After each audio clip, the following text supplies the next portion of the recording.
اللہ رب العزت بندوں کو معاف کرنے کا اظہار زیادہ فرماتا ہے۔ اور جانتے ہیں آپ، گناہ جب عام ہوتے ہیں، میں آپ کو اپنے گھر کی بات بتا دوں، میرے گھر میں آپ 4 دن کے مہمان بن کر کے آئے ہیں، کبھی میری کھڑکی توڑ رہے ہیں، کبھی دروازہ توڑ رہے ہیں، کبھی ہمارے گھر کے برتن پٹک رہے ہیں، کبھی فرشی اکھاڑ رہے ہیں، کب تک برداشت کروں گا؟ آپ کو نکال کر باہر کر دیں گے، یہ مہمان نہیں، یہ بلا ہو گئی، یہ گھر سارا اجاڑ رہا ہے۔ ایک چیز پر چھوڑ دیا جائے، 2 چیز پر چھوڑ دیا جائے، یہ انسانوں کی فطرت ہے، انسانوں کی فطرت۔ لیکن رب کائنات اپنی کائنات میں ہم بندوں کو اتارا ہے، ہم نے کیا نہیں بگاڑا، اپنے گناہوں سے اس کی زمین کو لال کر دیا، اس کی نافرمانی سے ہم نے اس کائنات کے رنگ کو بدل دیا۔ کھلے عام گناہ، ننگا پن، بے حیائی، عیاشی، سب کچھ ہوتا رہا۔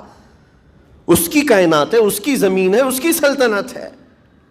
اور ان گناہوں کی وجہ سے جانتے ہیں آپ، سمندر اللہ کی بارگاہ میں عرض کرتا ہے کہ مولا تو مجھے اجازت دے دے، میں ایسی طغیانی لاؤں گا کہ یہ سب ہلاک ہو جائیں گے۔ ہوائیں اللہ سے اجازت مانگتی ہیں، تو مجھے شدت دے دے، میں اتنا تیز اڑاؤں گی کہ ان کے پرخچے اڑ جائیں۔ لیکن جانتے ہو اللہ کی طرف سے جواب کیا آتا ہے؟ سمندر کو بھی رب تعالیٰ فرماتا ہے، ہواؤں کو بھی کہتا ہے رب تعالیٰ رک جاؤ، میں میرے بندوں کے انتظار میں ہوں، میرے بندوں کی توبہ کے انتظار میں ہوں کہ میرے بندے میرے پاس لوٹ آئیں گے۔ اسی لیے اللہ کے حبیب صلی اللہ تعالیٰ علیہ وسلم ارشاد فرماتے ہیں، اللہ تعالیٰ کو سب سے زیادہ خوشی کس بات کی ہوتی ہے جانتے ہیں؟ رب تعالیٰ اپنے بندوں سے کب خوش ہوتا ہے؟ مثال دے کر کے میرے آقا نے فرمایا، مثال دے کر سمجھایا، صحرا میں، ڈیزرٹ میں ریتیلے میدان ہوتے ہیں، اس کا سفر بڑا ڈینجر ہوتا ہے۔ آج بھی ڈیزرٹ ہیں بہت سارے، سہارا ڈیزرٹ کا نام سنا ہوگا آپ نے۔ ہم گئے ہیں، 200-250 کلومیٹر تک آپ چلتے رہو گاڑی، نہ ایک درخت نظر آتا ہے، نہ پہاڑ نظر آتا ہے، نہ گھر نظر آتا ہے، کچھ بھی نہیں۔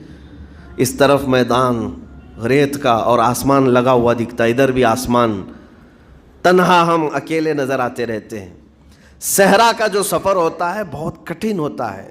نبی پاک صلی اللہ تعالیٰ علیہ وسلم مثال دیتے ہوئے ارشاد فرماتے، ایک بندہ اپنی اونٹنی لے کر، اس پہ ساز و سامان لے کر کھانے پینے کا صحرا کے سفر پر تھا، اور صحرا میں کھانا پانی بہت مقدار میں لی جاتی ہے کیونکہ کچھ ملتا نہیں، اور جلد سے جلد وہاں سے سفر گزار کر کے آنا۔ ایک بار اگر راستہ بھٹک گیا موت ہو جاتی، وہاں پہ راستہ ملے گا نہیں، جس طرف بھی جاؤ تو لگے گا سیدھا ہی چل رہا ہوں۔